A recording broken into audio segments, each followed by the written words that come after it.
What's up guys, HCG here, welcome back to Yugioh Deck of the Day. It's finally here, the new ban list is out, and with pretty much what we expected, Anaconda is finally banned. We have a lot of other changes, but the first thing that came to my mind is that a lot of decks got changed without Anaconda, and the one that I feel like people are going to scratch their heads about what they're going to do without Anaconda is this one right here. So today we are updating Dark Magician. Now, it's a deck I've been working a lot around with lately because it's just a deck that I've been enjoying. I've been looking a lot of profiles, a lot of different stuff to see exactly how you're supposed to play this deck, but nobody has ever considered what the deck would be like without Anaconda and how it would look like without Anaconda, because it was such a crucial piece for the deck. Not just because it was giving you a free access to Dragoon with pretty much any two monsters, but because it was the easiest way to send both Dark Magician Girl with Magician Souls and Dark Magician with Red Eyes Fusion to the graveyard turn 1, so you could make really good use of your Soul Servant. Now this is not possible anymore, so the deck will have to change quite a bit, and yes, it's quite worse than before, but I feel like it can still work with a lot of certain cards that we need to play right now that maybe were not considered good before, but now they're kind of necessary. So yeah, this is a 50-card deck. It's going to be a long, very in-depth profile, so bear with me. So if you enjoyed this video, give it a thumbs up, subscribe to the channel so you don't miss our upcoming content, and now let's get to the deck profile. So let's start off with the monsters. We have 2 copies of Dark Magician. I feel like this has become pretty standard now. 3 copies, they're just unnecessary. They're too bricky. This card doesn't do anything on its own. It's a card you want to have it either in your deck to send with Red Eyes Fusion or Magician Souls, or in your graveyard to revive with your Eternal Soul. You hardly ever want in your hand, but the thing is, without Anaconda, there will be a lot of scenarios where you will want to summon this with Magician Souls instead of summoning Magician Souls itself, so you can use Timaeus, which is an unfortunate card that we have to run from now on to make use of Dragoon without being able to go into Anaconda. But still, even with all those circumstances, 3 Dark Magician is going to be way too bricky, so 2 is perfect,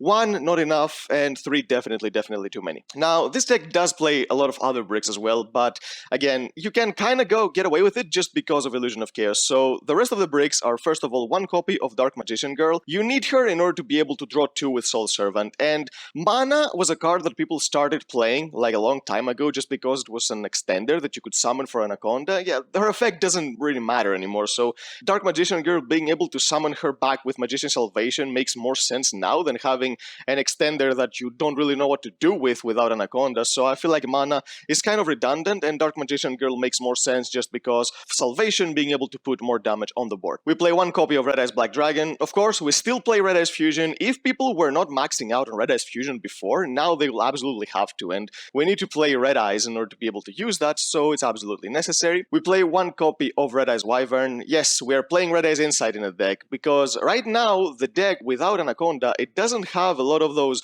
1-card normal summons or spell cards with cards like Girsu and Drones to go into 1-card Anaconda, so it needs to play the 1-card Dragoon spell cards because it's the only thing that can get you high value without using too many resources. So all those spells that can get you access to Red Eyes Fusion and Dragoon in general, we're going to max them out. So Insight is one of those spells searching Red Eyes Fusion, so we need to play Red Eyes Wyvern in order to do that, and this gives also a revival for Dragoon, which can come up a lot during the grind game. Now, here's a brick that a lot of people were not expecting. So this is BUSTER BLADER. We play the BUSTER BLADER engine just because I feel like in this particular format, with Branded being so popular, you cannot really afford to play cards that are just like one-on-one interactions, cards like Solemn Strike or Veilers and stuff like that. Ash Blossom might be nice, but they still have ways of playing around that on Branded Fusion as well. So I am playing this 1 copy of BUSTER BLADER to give access to the deck to the BUSTER lock, having BUSTER Dragon and the Dragon Destroyer Swordsman, the fusion monster, which basically turns all your opponent's monsters into dragons. It switches them to defense mode and they cannot activate their effects.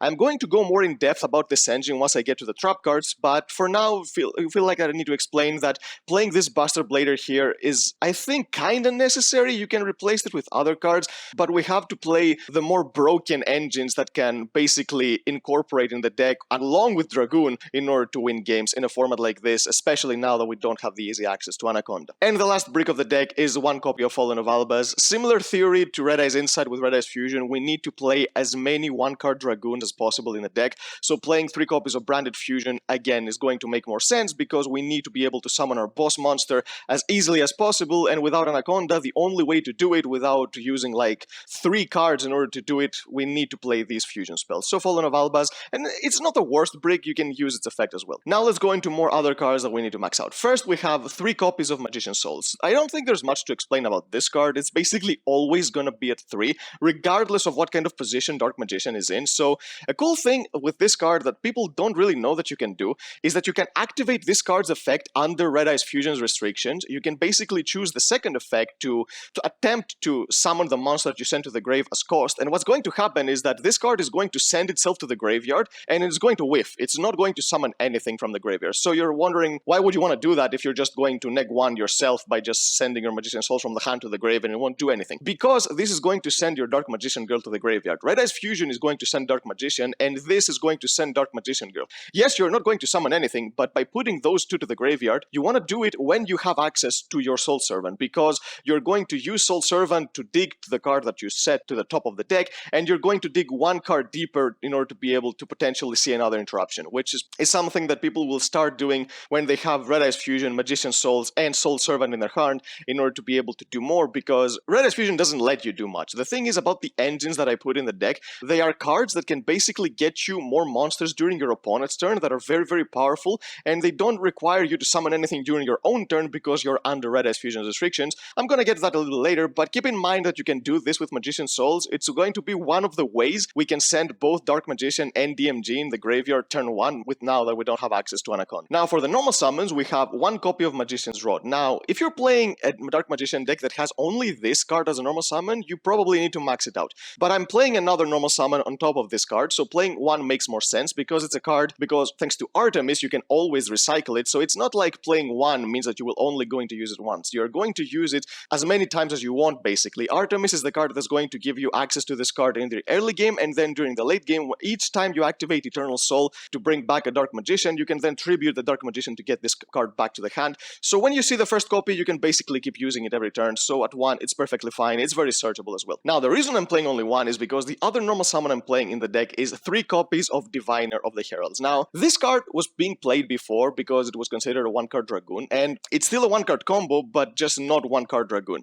So what you want to do with this card is basically send Herald of the Arclight to search Illusion of Chaos, but then what? What can you do? You cannot really use Illusion of Chaos to get souls and then get 2 monsters. Now, you are not going to summon Anaconda. This card becomes level 6 because you send level 4 Herald of the Arclight to the graveyard. Now, then your Illusion of Chaos is going to search your Magician Souls, and your Souls is going to summon your DMG to the field, and you have a level 6 tuner and level 6 non-tuner, so you can summon Zolking with it. So even though she's not a 1-card Dragoon, she's a 1-card Crystal Wing as long as you have any spell and trap in your hand to set, which we do play a lot of them in the deck, so it's very unlikely that you won't have anything to set. So it's still something that gives you high value without committing too many cards to the board. And I do play some cards that makes this card even more better in other specific hands, or if she gets hand trapped, I do play a level 8 monster. That means that if you have already access to Magician Souls, if she gets hand trapped, you can still go level 2 tuner and level 6 non-tuner with DMG and make a level 8 synchro. So she does have a lot of utility in the deck. I really like her. There are a lot of things you can do with her. Going second, you can even send NTSS to the grave to pop a card, and she's still going to become level 6 because NTSS is level 4 as well. So this card gives a lot of utility of the deck, and I feel like she provides more than just Rod on her own when you normal summon her as for the normal summon of the deck, especially when you don't have much going on.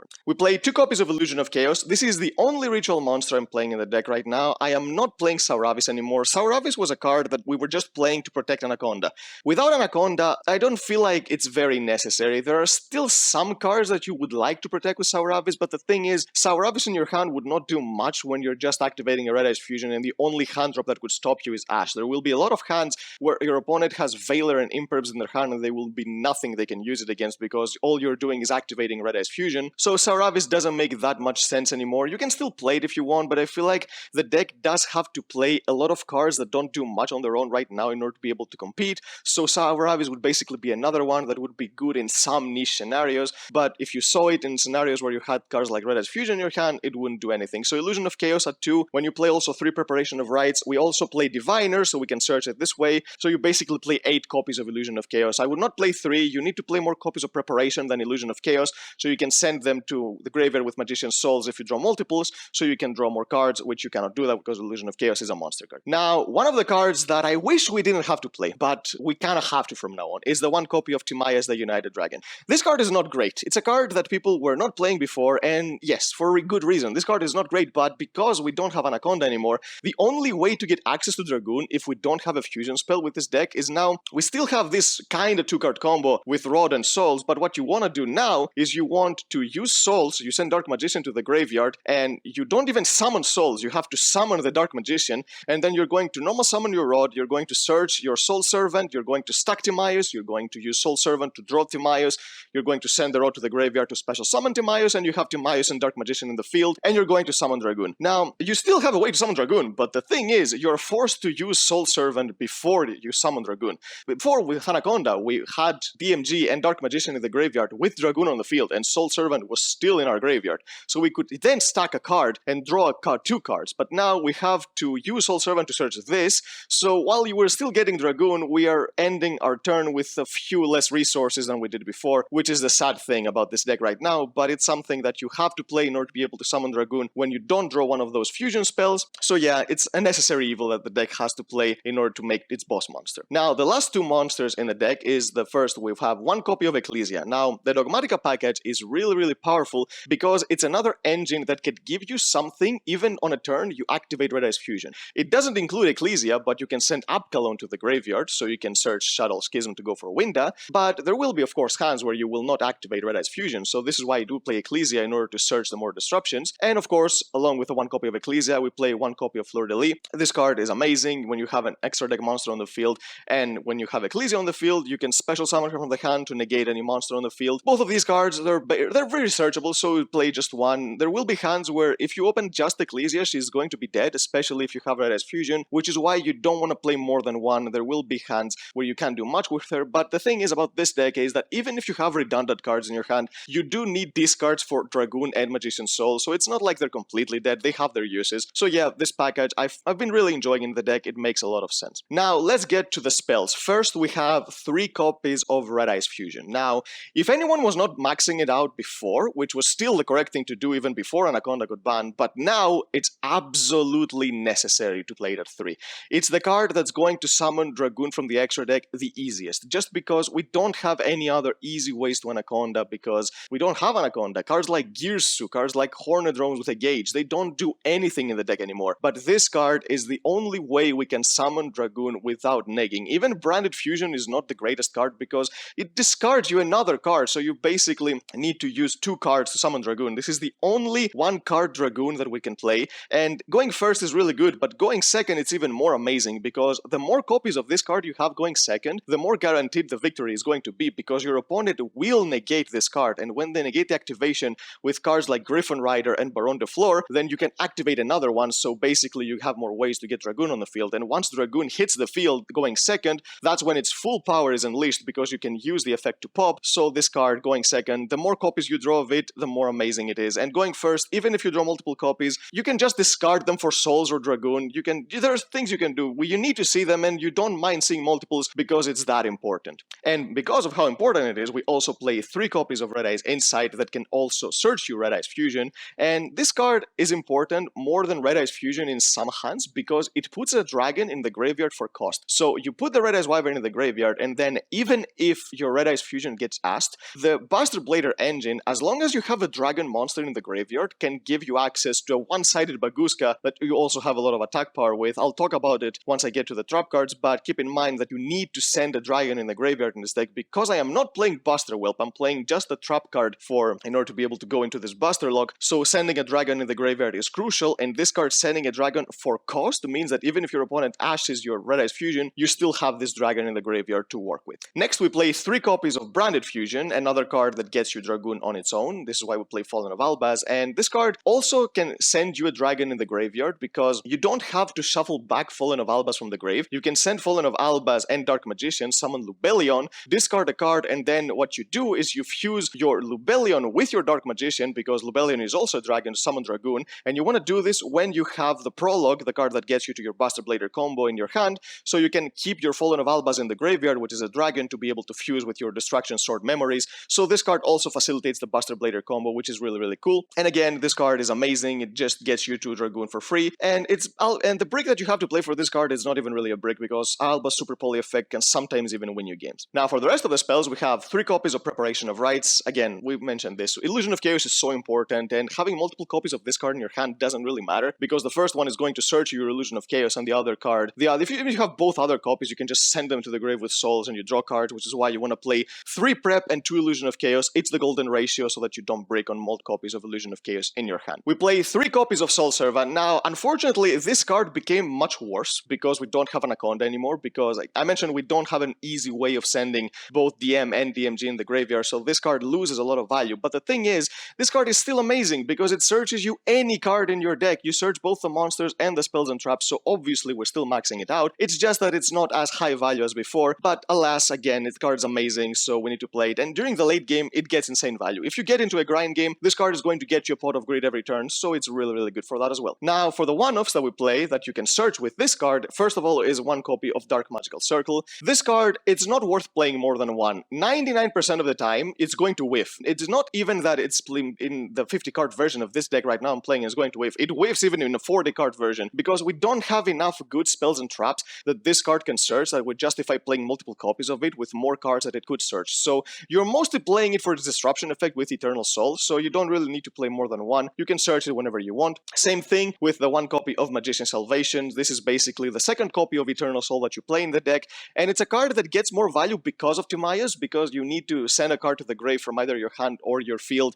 either a spellcaster or a spell or trap that lists Dark Magician in order to summon Timaeus. So this card staying on the field on top of being fodder for souls now is also fodder for Timaeus. So it makes a lot of sense to play this card in the deck as well. And this is why I'm playing DMG instead of mana, because this card, if it sticks on the field and you summon Dark Magician, you can summon back Dark Magician Girl as well, and you have more damage on the board. The next card we play is 1 copy of Advanced Ritual Art. Now, you might be asking why this card is here. So, once you do the Diviner play I mentioned to go for Crystal Wing, there will be hands where you already have Illusion of Chaos or a Preparation of Rites in your hand, so you don't really need to search it with your Herald of the Arclight. So in these hands, what you do is you search this card, and basically you do the same thing I mentioned before, but after you summon your Crystal Wing, you can also use this card, send a Dark Magician from your deck to the grave, and you summon your Illusion of Chaos. A lot of people don't know this, but Illusion of Chaos has a disruption effect on the field. So what it does is that when your opponent activates a monster effect, you return your Illusion of Chaos to your hand, you summon a Dark Magician from your grave to the field, and you negate the activation of that monster. So this card, not only does it allow you to get an extra interruption on board when you have Illusion of Chaos or Preparation of Rites plus Diviner,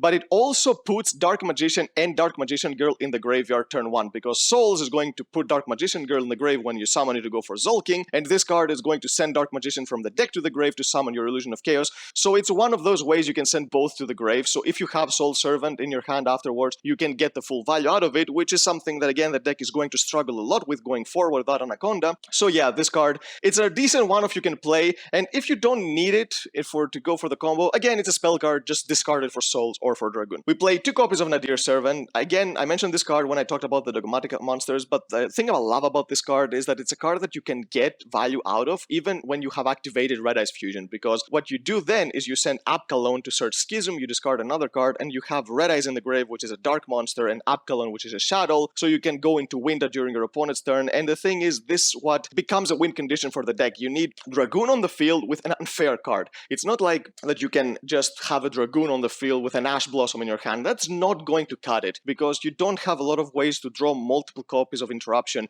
aside from having Dragoon on the field, so you need to play as many unfair engines as possible. And Winda is unfair, because if you chain your Schism to a special summon backed up with a Dragoon, 99% of the time you're going to win, which is why I love this card. And again, this card is not just for that. It gives you really good plays going second by sending NTSS to the grave. And if it's only the card you have in your hand, you can send the Titanic Lad to search your Ecclesia. Titanic Lad will search you your Fleur de Lis during the end phase, and Ecclesia will search you your Punishment. And also, by saying Titanic Lad, when this card puts Titanic Lad in the graveyard, you also put a dragon in the grave, because Titanic Lad is a dragon in the grave, so that goes along with the Buster engine that you can use to basically lock your opponent even further, so it has a lot of applications along with the other engines that you play in the deck. And the last spell that we play in the deck is 1 copy of Call by the Grave. You need to absolutely negate Ash with this card. Ash Blossom is going to become the bane of this deck's existence moving forward, because before, we would lose to cards like Veiler, Imperm, Anaconda, but now we just want those fusion spells to resolve, so you need to stop Ash, and that's why Call by the Grave is a mandatory card in the deck. Now, let's move to the trap cards. First, we have 1 copy of Eternal Soul. Same thing with Circle. It's something that you don't want to see when you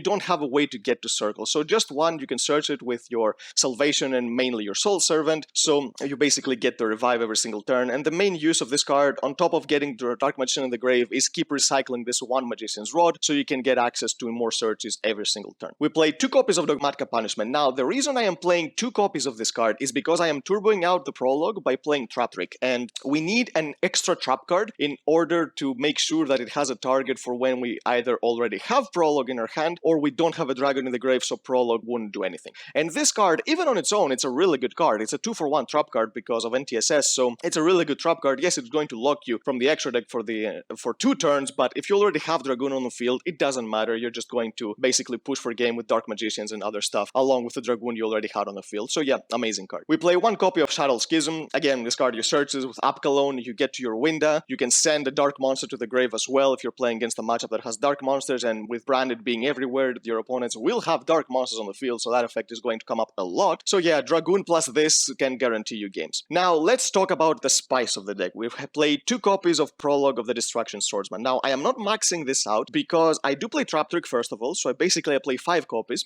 and the thing is that this card can sometimes be dead. I don't want to draw multiple copies of it when my opponent ashes my Red Eyes Fusion and I don't have a way of sending a dragon in the graveyard, so I don't want to have hands that can basically be super dead. So the thing is, when you're playing 5 copies, 3 of which can be also Dogmatica Punishment, because it's Trap Trick, makes more sense than maxing out on this card, because it's a card that could be dead, but if it's not dead, it's game winning. So what this card does is that it sends a Destruction Sword and a Buster Blader from the deck to the grave to summon the Buster Dragon Synchro monster from the extra deck. Now, this card sends for cost from the deck, so it's not like your opponent can ash this, which is a really good thing. And then, with the card you're going to send, which I'll talk later, you can basically banish it along with your Buster Blader that you send to the graveyard with any dragon monster to summon the fusion monster, which is basically going to lock your opponent out of using monster effects on the field, and it's going to give you a really big beater that does piercing damage and it boosts itself depending on how many dragons your opponent has on the field and in the graveyard. So it's basically my version of Skill Drain for the deck. I'm not playing Skill Drain, which a few of you might think it's crazy, but the thing about Skill Drain is that it hard loses to the adventure package because you negate your own Dragoon, so you cannot basically negate your opponent's Fateful Adventure, which searches the Draco back to bounce Dragoon because it's negated, so it's also targetable. So Konami did not hit the adventure package, so I feel like Skill Drain kind of sucks against that engine, and people are going to use it. So with this card at least, you have your Dragoon live in order to be able to negate your opponent's Fateful Adventure, and if you can protect your Destroyer Swordsman from Draco back, basically you win the duel. So the only out that your opponent has, you can negate with Dragoon, which is something that you cannot do if you Skill Drain the field, because you Skill Drain your opponent's field. So this card is basically a one-sided Skill Drain that also gives you bodies to attack with, because you need to close the game as fast as possible so you don't give your opponent a chance to retaliate. So this is why I feel like this card is, yes, it's higher risk than Skill Drain, but it's also higher reward. So we need to play engines like this in Dark Magician now in order to steal games, because the deck got significantly weaker with the banning of Anaconda. We play 1 copy of Distraction Sword Memories. This is the fusion trap card that you want to send to the grave along with Buster Blader, and then you're going to use it from the graveyard to banish it. Banish the Buster Blader with a dragon monster, and you're going to summon your Destroyer Swordsman, basically complete the lock. And the thing is, people, when they're playing Buster Blader, they're playing the retrain of the Buster Blader. It doesn't ever come up to summon, so I just decided to play the OG to make the deck more Yami Yugi-like and more nostalgic and iconic. And the last trap card and the last card in the deck is 3 copies of Trap Trick. We're playing basically 5 copies of both Prologue and Dogmatica Punishment, even more punishments because we have ways to search it. But again, maxing out on this card is more important than maxing Prologue, because this card, even when you don't have anything else, it's going to give you a Dogmatica Punishment to at least try to have a chance to disrupt your opponent, and then maybe go again during the next turn and basically summon some Dark Magicians and try to attack for game and get back your tempo. So yeah, 3 copies of Trap Trick with 2 copies of Prologue is the golden ratio to play when you're trying to play the Buster Blader engine. Now let's get to the extra deck. Now the extra deck, usually it was not very tight with Dark Magician. You could play a lot of stuff, but the thing is, with all these engines that I threw in the deck, we need to cut a lot of link monsters in order to make it work. So I'm going to explain which links I cut and why I cut them once I get to the links, but let's start with the fusion. So first up, 2 copies of Dragoon. This is gonna stay the same. I don't feel like that you will ever summon a 3rd copy, even if you could potentially do it, because you put back your Lubellion with your Fallen of Alba sometimes, and then you can use the Red Eyes Fusion and then use Timaeus for the 3rd. It still doesn't come up. You're not going to get to such a grind game where a 3rd copy of Dragoon is going to come up, and especially in this extra deck where we need a lot of space, 2 copies is perfectly fine. We play 1 copy of Lubellion. This card, again, it's self-explanatory. You need it in order to summon your Dragoon when you activate your Red Eyes your Branded Fusion. Sorry, I do not play Mirror Jade. I don't feel like there is a scenario where Mirror Jade is better than Dragoon, period. Dragoon is just such a better card than Mirror Jade, so because we are playing Dark Magician, obviously we want to summon our own boss monster instead instead of Mirror Jade, which of course is a worse card than Dragoon, so I don't feel like you need to play cards like Albion or Mirror Jade when you're playing Dark Magician. Just play the one Lubellion and we'll get you to Dragoon. We play one copy of Titanic Lad. Now this card here gives you access to being able to make your Nadir Servant more powerful, and since it's also a dragon monster, it's fodder for your prologue, and it searches you your monsters. Really good card. And also you can summon this with Fallen of Albaz. In the unfortunate hands that you have to summon Fallen of Albaz and use its effect going second, it's a decent monster. You can super poly with Fallen of Albaz because it requires monsters with 25 or more attacks, so you basically get a free super poly with this. Now for the Shadows, we play one copy of Apkalon. It's the monster that you're going to be sending with Nadir Servant to the graveyard so you can get search for your Schism, and because it's also a Shadow, it basically becomes fodder for this one copy of Shadow Winda, which is a card that, again, if you combine either Winda or the Buster Lock with Dragoon, you're going to win most of the time, unless your opponent has Forbidden Droplet or Super Poly or something, but you cannot really do much to play around these. Yes, Secret Village would be an option, but I feel like Secret Village, especially if you don't know what you're going to be playing against in the main deck, is going to be so bad sometimes. Obviously, it's a good card in the side deck, but in the main deck, I wouldn't really main Secret Village. So yeah, Winda with Dragoon or Buster Lock with Dragoon is the game of this deck. We play one copy of NTSS. This card has two uses. One, it's the usual one, sending it to the graveyard with Dogmatika Punishment to get 2 pops, or going second, you can send this to the graveyard with Diviner of the Herald because it's a fairy monster, so you basically get a free pop going second, and it's still level 4, so the play with Zolking I mentioned is still very live even if you send this to the grave and when you already have your Illusion of Chaos. Now the last fusion monster is the one copy of Buster Blader, the Dragon Destroyer Swordsman. So this card is the monster you're going to pair with another monster, basically lock your opponent completely. So what this card does is that it requires a Buster Blader and a dragon monster. We do play a lot of dragons, so it's very easy to summon with your Destruction Sword Memories. So it cannot attack directly, it gains 1000 attack and defense for each dragon your opponent controls and has in the grave. It changes all dragons your opponent controls to defense position, and all dragons they control cannot activate their effects, and it inflicts piercing as well. So it's a more powerful Baguska only for your opponent, and I'm saying it's more powerful because it also affects link monsters. Your opponent monsters don't have to be in defense to not be able to activate their effects. They cannot activate it as long as they are dragons. Getting them to defense is also an extra benefit, so it also works against link monsters, and it's a monster that helps you push for game along with Dragoon. So this is why I feel like this engine makes more sense than Skill Drain, not just because of the existence of the adventure package, but also because it gives you a way to push, which you need sometimes, and Skill Drain, there are so many ways to play around it, the way it works, because your opponent can activate the effects on the field, and then they can chain cards like Branded Fusion, other stuff to get rid of the monsters they have on the field, and they will resolve, but this card doesn't have any of that. You can just basically guarantee that your opponent cannot even activate their effects on the field. So it's a superior Skill Drain, a higher risk, higher reward Skill Drain. For the Synchro monsters, we have one copy of Buster Dragon. This is the card that gets summoned by Prologue, and it's the monster that turns all your opponent's monsters into dragons, so you can have the synergy with your Buster Blader, and this lock only lasts for 2 turns, one of your opponent's turn, one of your own, but usually you want to finish your opponent off the next turn, so it doesn't really matter that these get destroyed by the Prologue. So this card also summons a Buster Blader from the grave. If you don't have a Buster Blader, this effect doesn't ever come up, which is why I'm playing the OG Buster Blader instead of the Retrain, because it's never gonna get summoned, so I might as well play the more iconic and nostalgic card. Now for the rest of the Synchro monsters, we play one copy of Herald of the Arclight. This is the card you want to be sending with your Diviner to search your Illusion of Chaos. We play one copy of Zolking. This card also has funny synergy with Trap Trick. You can basically use this effect twice, one during your own turn, one during your opponent's turn if you have Trap Trick, but I didn't feel like it was very necessary to play another good monster to summon this, because having this with Trap Trick doesn't come up often enough in order to justify it, but if anything else, it can summon Buster Dragon. So if you don't have Prologue and you have Trap Trick with this, and basically you don't have a dragon in the graveyard to use Prologue with, you can use Trap Trick, set your Dogmatika Punishment, and summon Buster Dragon. And against some matchups, just Buster Dragon can hurt. For example, against when you're playing like Code Talkers or Salamangreats, where they need an exact type on the field in order to use certain links with, if you turn them into dragons, they're not going to be able to link away, so there will be some weird scenarios where just Buster Dragon on the field can help, and you can summon it with Zolking if you have Trap Trick to basically set a card during your opponent's turn. But the card you want to be summoning with Zolking during your own turn 99% of the time is the one copy of Crystal Wing. It's a really good boss monster. It basically cannot be destroyed by battle if your opponent has level monsters, and it negates a monster and destroys it, boosts its own attack. Really amazing card. The last Synchro monster we play is the one copy of Cyframe Lord Omega. Now this has 2 uses. Its first use is that you can summon it where your Diviner gets negated.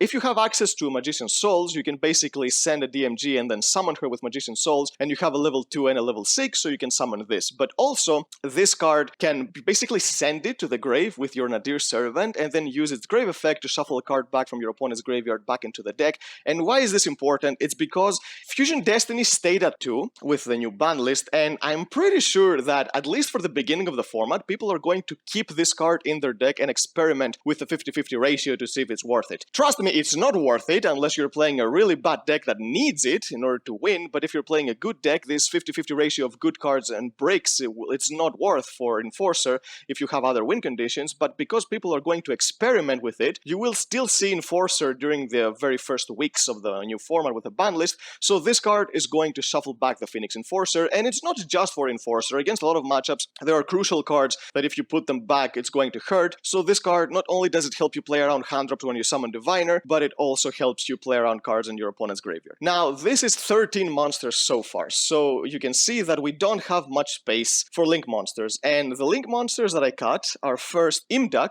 Imdak is basically useless because we cannot get access to Magicalized Fusion anymore with Anaconda, so it's not like Imdak serves a purpose by giving us a dragon, and also it's basically a Link Spider with 200 less attack, so obviously we're gonna play Link Spider to link away our Dark Magician. I cut Dark because, again, Enforcer, it's going to see some play in the beginning, but it's not going to be consistent enough anymore, so it's not like Dark gets too much value, because if Enforcer is on the format, Dark doesn't get too many good cards out of your opponent's graveyard, so it's not like it's that good of a card. And the last two cards I cut were Selene and Access Code, because these two, while powerful, they were the link monsters that came up the least often. So I felt like if I were to play a lot of those engines in the deck, they were the ones that were going to be cut. So the two link monsters that remained in the deck is basically the more mandatory link monsters to play. So the first one is Artemis. This card, you need it in order to be able to make a use out of your rod when it's the only play you have. For example, when you have not just one rod, but when you have one preparation or one illusion of chaos and nothing else,